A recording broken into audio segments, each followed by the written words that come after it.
Pegue a sua Bíblia, erga o mais alto que você puder. Vamos fazer a nossa declaração. Esta é a minha Bíblia. Eu sou o que ela diz que eu sou. Eu tenho o que ela diz que eu tenho. E eu posso fazer o que ela diz que eu posso fazer. Hoje eu serei tocado pela palavra de Deus. Eu audaciosamente confesso que a minha mente está alerta, meu coração está receptivo, eu estou pronto para receber a incorruptível, a indestrutível, sempre viva semente da palavra de Deus. Eu nunca mais serei o mesmo, nunca, nunca, nunca, no nome de Jesus. Amém. Se assenta aí, por favor. Abra a sua Bíblia em Atos. Atos, capítulo 20.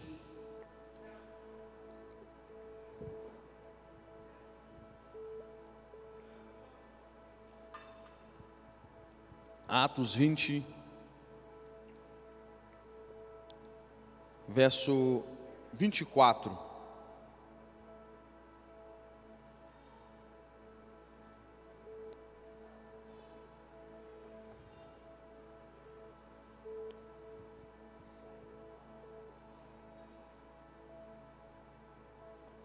Atos 20, 24. Esse é um texto que eu amo ministrar sobre ele. Atos 20, 24. Quantos se encontraram? Porém, nada considero a vida preciosa para mim mesmo, contanto que complete a minha carreira e o ministério que recebi do Senhor Jesus, para testemunhar o Evangelho da graça de Deus.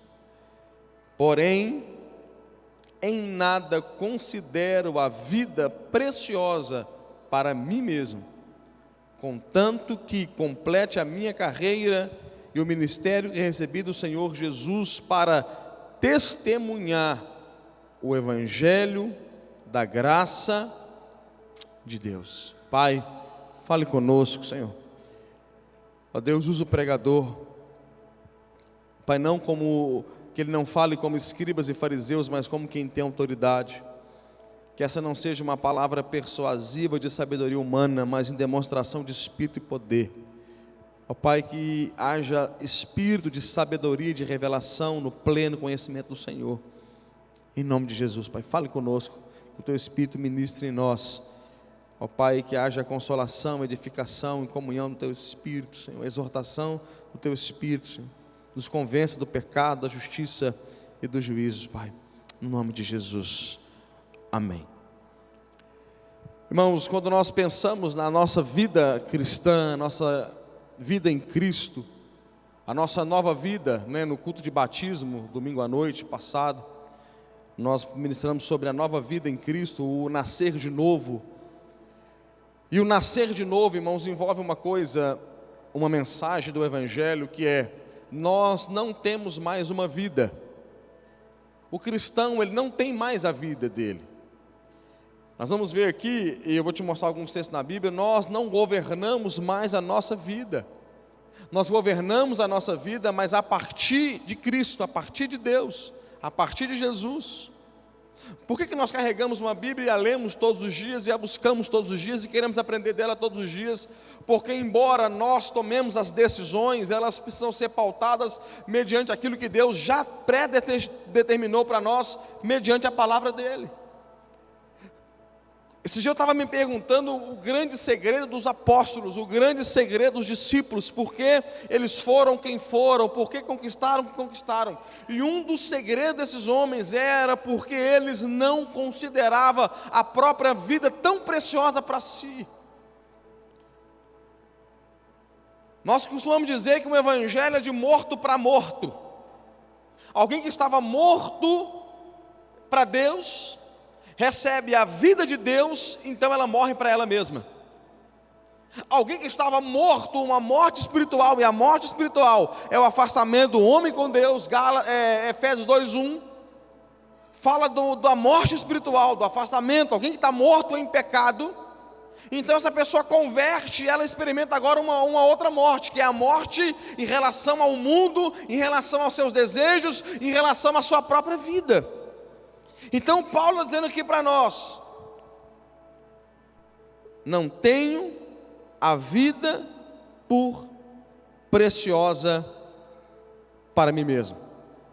O que ele está dizendo aqui, ou o que ele está tentando dizer, é que para ele, acima da própria vida, da própria questão de sofrer ou não, estava o Evangelho de Deus e aquilo que ele vivia mediante ao relacionamento com Deus. Agora, o que está acontecendo muito, irmãos, eu estou pregando para mim também, são cristãos que são vivos demais. E sempre, por favor, contextualize sobre o que eu estou pregando, porque senão vai ficar parecendo heresia. Mas tem cristão que parece que está vivo demais, está preocupado demais com si, está preocupado demais com a própria vida, está dando valor demais, atenção demais aos próprios sentimentos, e aí fica escravo dos próprios sentimentos e da própria vida, e esquece que o Evangelho de Deus, o Evangelho de Jesus Cristo, é um Evangelho onde Deus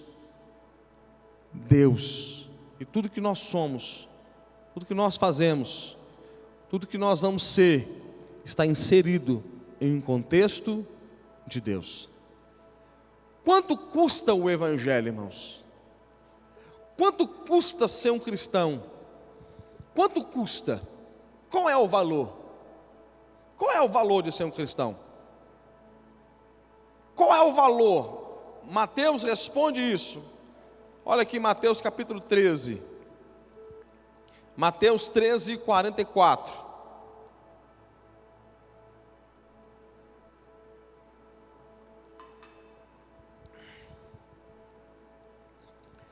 O reino dos céus é semelhante a um tesouro oculto no campo, o qual certo homem, tendo achado, escondeu, e, transbordante de alegria, vai, vende tudo o que tem e compra aquele campo.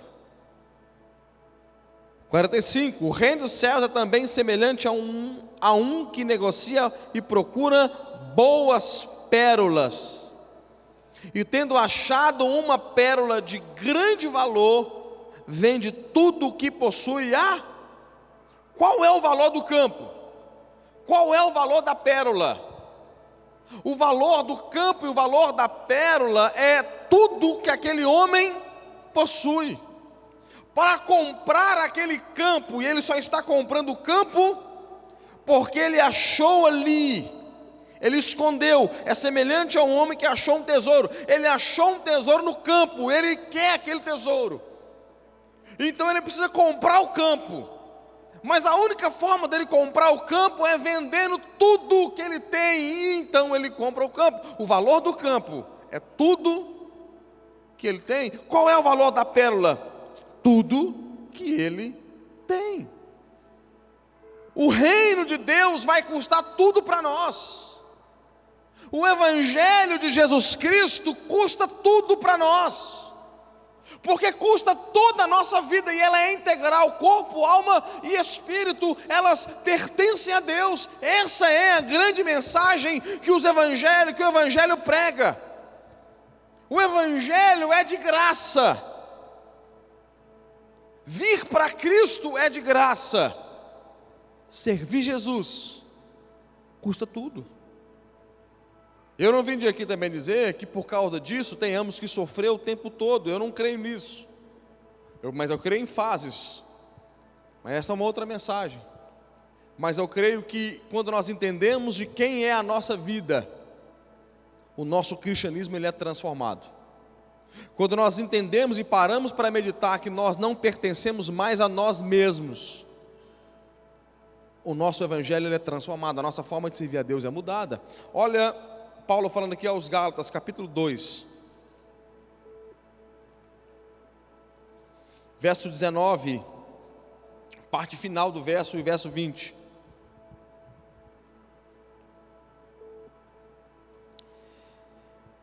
Estou crucificado com Cristo. Estou crucificado com Cristo. Logo, já não sou eu quem vive, mas Cristo vive em mim, e esse viver que agora tenho na carne, vivo pela fé no Filho de Deus, que me amou e a si mesmo se entregou por mim. O cristão experimenta uma morte. Ele está crucificando os seus desejos e paixões na cruz do Calvário. E isso custa tudo. Jesus disse: quem não carregar a cruz não pode ser meu discípulo. E cruz não é um objeto, não é instrumento de exaltação, é instrumento de morte. Nós carregamos por símbolo, ou o principal símbolo, apesar de que alguns historiadores acreditam que até o 3º século os apóstolos e os pais não usavam a cruz, mas enfim, nós temos a cruz como o principal símbolo do cristianismo, e essa cruz representa uma morte. E parece que penso pelas palavras de Paulo que não só a morte de Jesus na cruz, mas a morte de cada cristão, no ato que ele recebe a Jesus, ele está morrendo para o mundo, ele está morrendo para as suas paixões, ele está crucificando a sua carne com Jesus na cruz do Calvário. Agora, eu quero repetir isso, quando nós entendemos a perspectiva de Deus para o cristianismo, nós vamos gerar cristãos com uma mentalidade diferente. Nós vamos gerar cristãos para nossas igrejas com uma mentalidade de reino, uma mentalidade de governo celestial, e não uma mentalidade de governo terreno. Quando nós entendemos que nós estamos na terra, mas que a vida não é mais nossa, a vida é dele, a pergunta é: o que muda? O que muda, irmãos? Pense sobre isso, o que muda? Quando você entende que essa vida, e quando eu falo entender, não é ouvir apenas, não é escutar, é essa mensagem de começar a te consumir, o que muda? Será que a gente está preocupado demais com a gente mesmo? E eu quero repetir, por favor, contextualize o que eu estou pregando. Eu não vim dizer aqui, irmãos, que não tenhamos que nos preocupar no sentido geral. Por favor, contextualize, põe amor nas minhas palavras. Existem pregação que são linha muito tênue. A gente fala da graça, fala do perdão de pecado, e às vezes o irmão sai daqui pensando assim: então eu posso pecar porque Deus vai me perdoar mesmo. Então são linhas tênues. Eu preciso que você sempre puxe para o contexto em qual eu estou ministrando. Será que nós estamos preocupados demais com a gente? Será que nós estamos preocupados demais com as nossas coisas, com os nossos sentimentos, com tudo que é nosso? Será que nós preocupamos mais com a gente ou com Jesus? Nós preocupamos mais conosco ou com Deus? O apóstolo Paulo, o contexto do texto que eu li de Atos 20, 23, 24, Paulo estava indo pregar e a palavra era: vai ter lá para você cadeias e tribulações, açoites e prisões.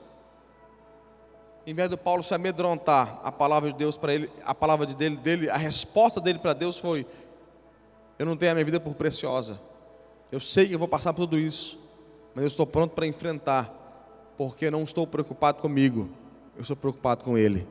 Vocês estão entendendo isso aqui, irmãos? Venha comigo aqui em Filipenses capítulo 7. Aliás, Filipenses 1, capítulo 7 não existe, é 3:7. Filipenses 1, 20, depois nós vamos para 3:7.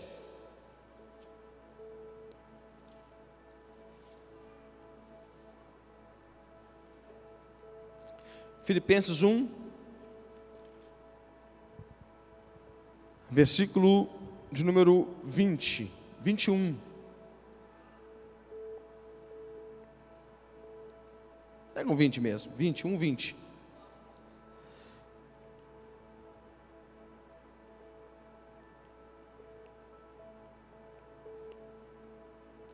Segundo a minha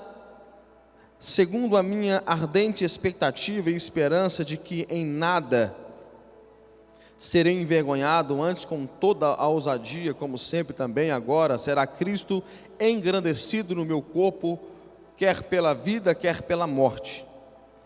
Portanto, para mim o viver é Cristo e o morrer é lucro. Entretanto, se o viver na carne traz fruto para o meu trabalho, já não sei o que hei de escolher. Ora, de um lado estou constrangido, tendo o desejo de partir e estar com Cristo, o que é incomparavelmente melhor, mas por vossa causa é mais necessário permanecer na carne. E convicto disso, estou certo de que ficarei e permanecerei com todos vós para o vosso progresso e gozo da fé. Paulo está dizendo, morrer para mim é lucro, viver é Cristo.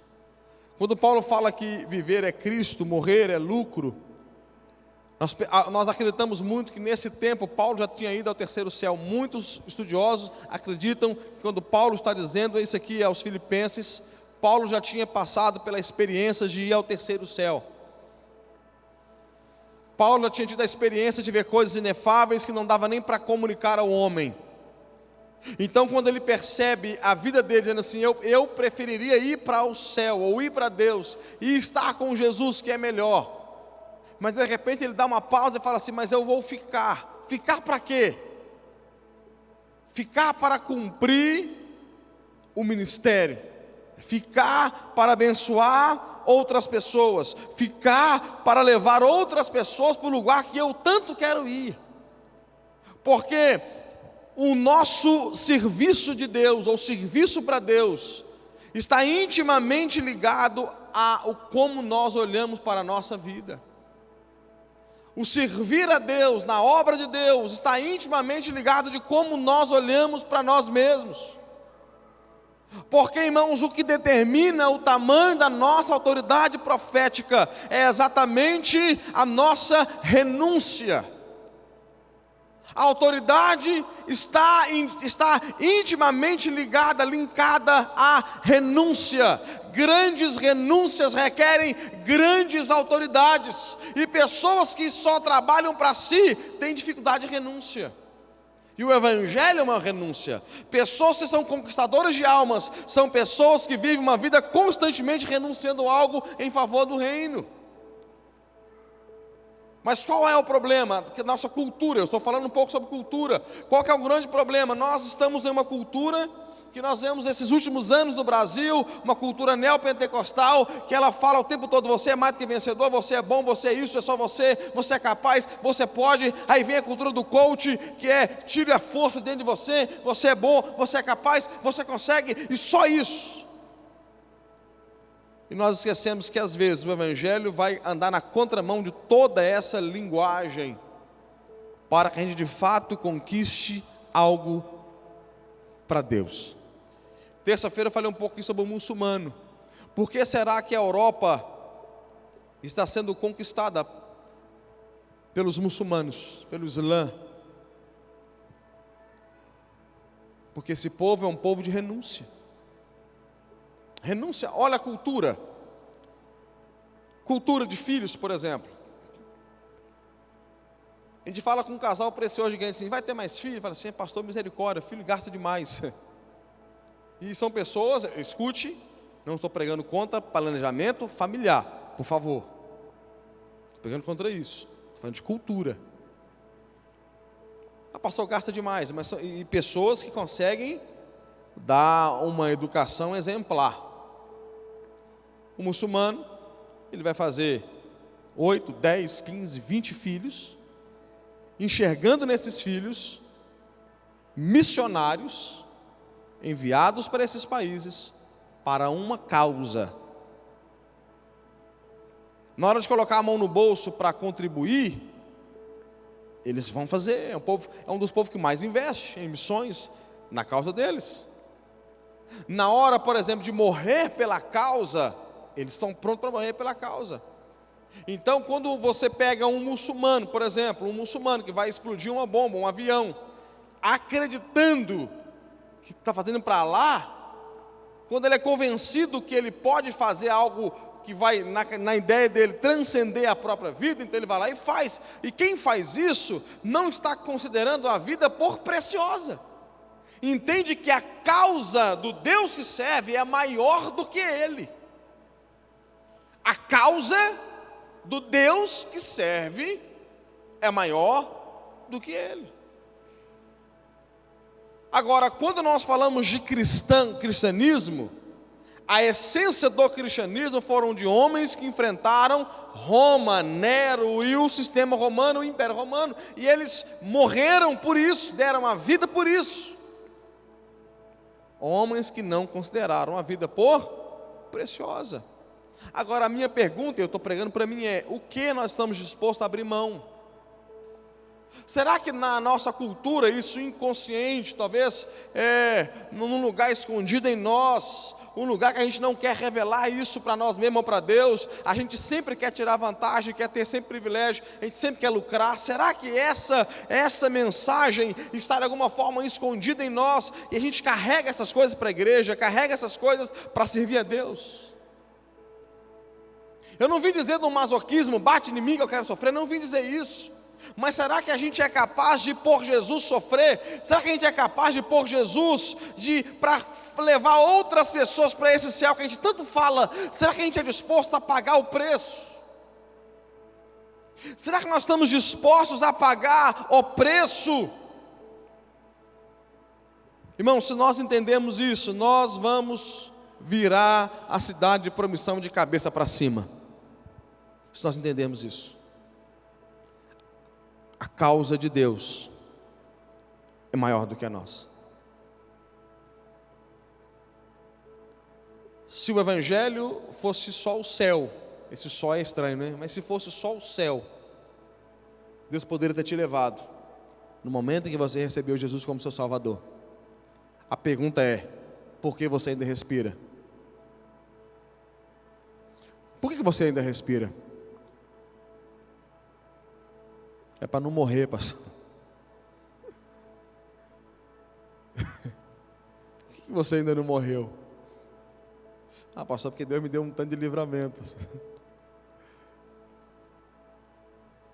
Se você consegue entender a missão de Deus, e nós só vamos cumprir de forma integral a missão de Deus, se a gente parar de achar e nos colocar no primeiro lugar. Isso aqui não estava no script, irmãos. Eu vou pegar o meu celular, que eu enviei uma mensagem para algumas pessoas com uma frase de Spurgeon, e veio no meu coração de ler isso aqui para os irmãos. Acho que eu nunca fiz isso aqui.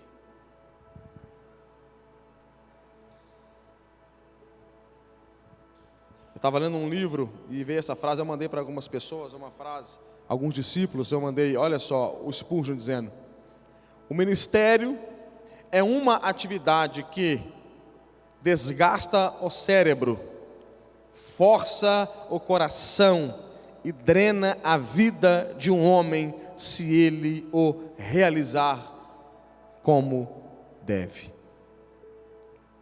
O ministério é uma atividade que desgasta o cérebro, força o coração e drena a vida de um homem, se ele o realizar como deve. A intensidade que Deus pediu de nós é tão séria, tão grande, que pode causar em nós, irmãos, desgastes físicos, emocionais, mentais, e aí por aí vai. Mas nós ainda o fazemos, e o fazemos porque não consideramos a nossa vida preciosa para nós mesmos, contanto que cumpra o ministério que Jesus me chamou. A pergunta é: quantas pessoas você quer levar para o céu? Quem quer ir para o céu? Que diga amém. Quantas pessoas você quer levar para lá? Quem quer levar alguém para o céu? E quando a gente fala isso, sabe o que a gente pensa às vezes? Família. 99% lembra assim, ó, é de pronto, de alguém da família que não conhece Jesus. Mas Deus não te chamou para ganhar sua família para Jesus. Deus te chamou para você ganhar todas as pessoas que cruzarem com você. O apóstolo Paulo, quando ele foi preso, ele ganhou a guarda pretoriana para Jesus. Lembra de Atos 16? Quando Paulo ficou preso, ele e Silas, no terremoto, ele ganhou o carcereiro para Jesus. Colocou uma célula na casa do carcereiro. Onde esses homens passaram, deixavam um rastro de bênçãos, de conversão e de salvação. Como isso era possível? A vida não era preciosa para eles mesmos. E eu estou pregando para vocês o que eu estou tentando pregar para mim. Eu me lembro quando eu recebi um convite para vir para a Promissão. Aqui em Promissão podia ser uma incógnita, irmãos. Era uma incógnita. Era um grande desafio, como é até hoje. Mas eu poderia simplesmente chegar aqui e a igreja achar, esse cara é muito novo, esse cara é muito feio. Não conseguia exercer o ministério. Poderia, são riscos. Nós trabalhamos os últimos 6 anos numa igreja local, dando o nosso melhor,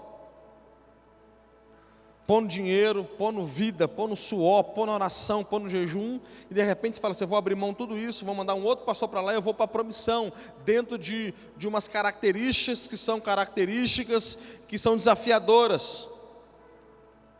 Mas se o reino for ser cumprido, então o risco, ele vale a pena passar, porque afinal de contas, o ministério pastoral não é a minha profissão, ele é a minha vida, e precisa ser assim. Então, irmãos, o Evangelho, o reino de Deus, ele é formado por riscos, renúncias. Mas se a gente olhar a nossa vida por preciosa, a gente vai ficar abaixo daquilo que Deus nos chamou para viver. Quem está entendendo isso aqui? Quero ler o último texto com você, Romanos 14, 7.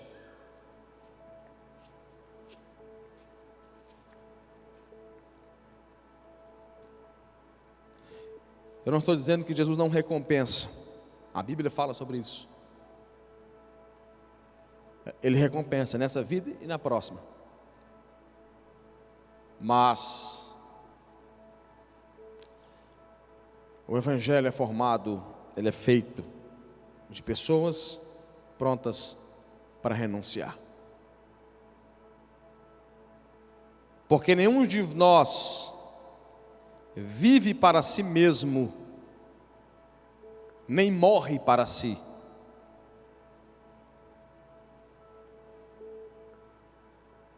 Você não vive para si. Se você não vive para si, você vive para quem? Porque se vivemos para o Senhor, vivemos. Se morremos para o Senhor, morremos.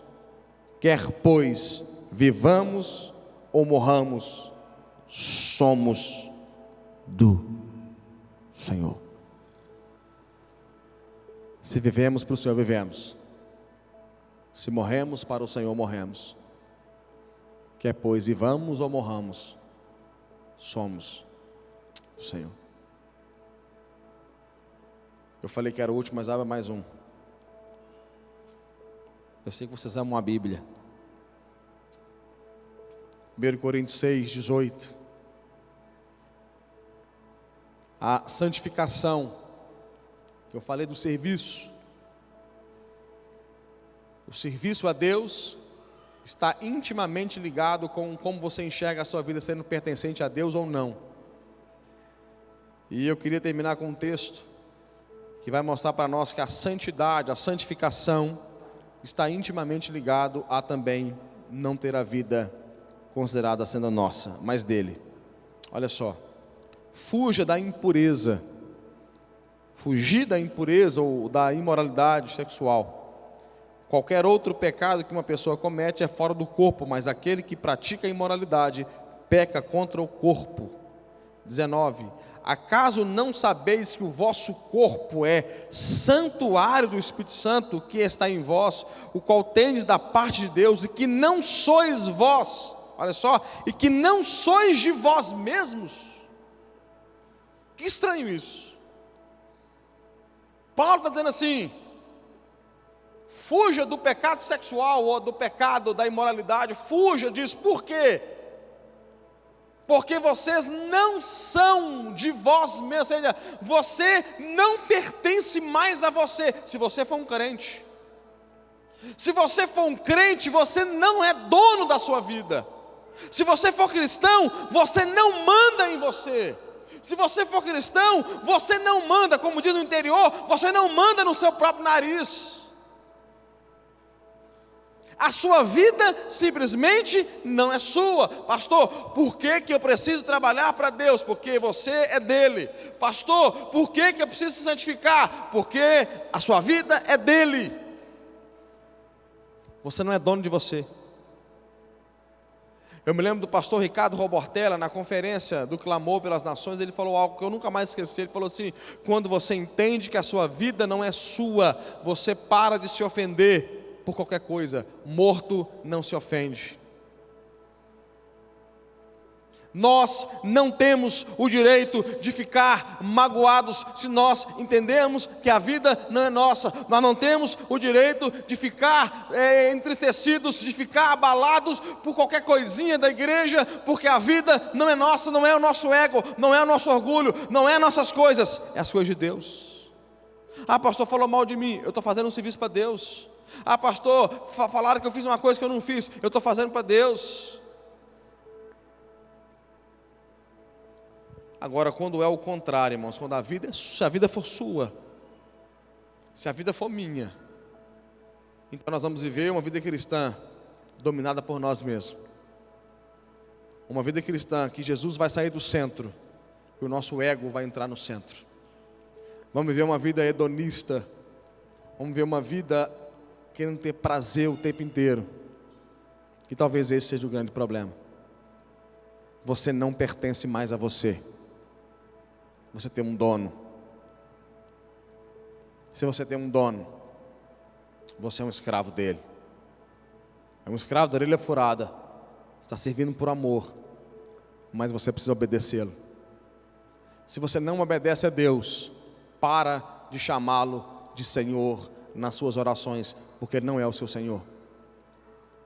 Senhor, se Ele não for o seu dono, Ele não é o seu Senhor. Se Deus não for o seu dono, se Ele não manda em você, Ele não é o seu Senhor. Fique em pé, por favor, vamos orar.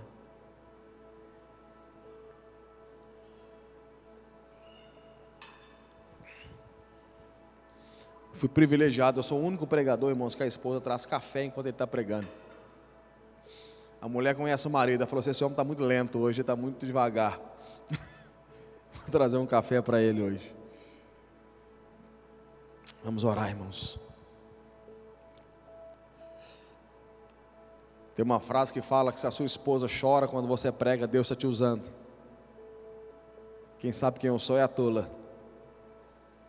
Os irmãos me vê santificado pelo púlpito, e às vezes o púlpito santifica, passou uma visão de santidade do pastor.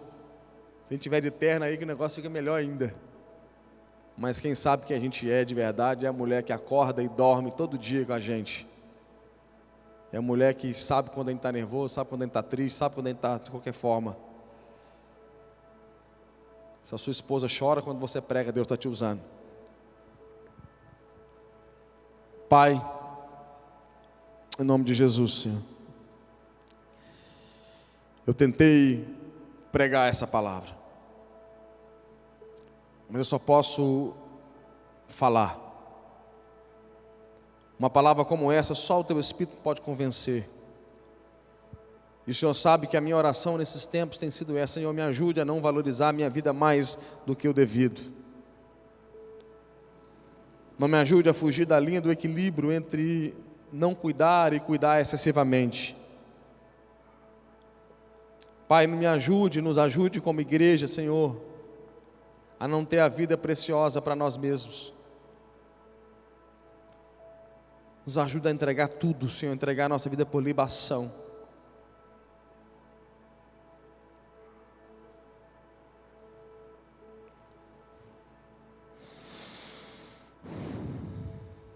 Irmãos,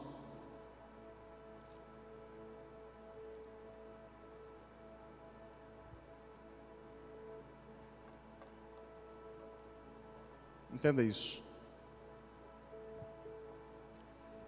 Eliseu, ele mandou os discípulos cortarem madeira para largar as tendas. De repente o machado de um deles caiu na água e afundou. Eliseu então foi lá e restaura o machado flutuou, os irmãos conhecem o texto. Agora eu estava meditando sobre isso e pensando, isso veio aqui na minha, veio agora aqui na oração.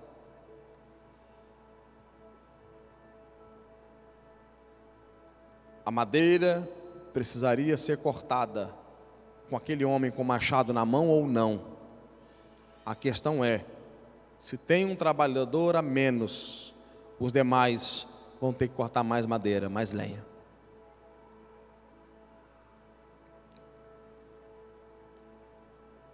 O que Deus não quer em uma igreja são uns dando tudo, muitos dando pouco e poucos dando tudo.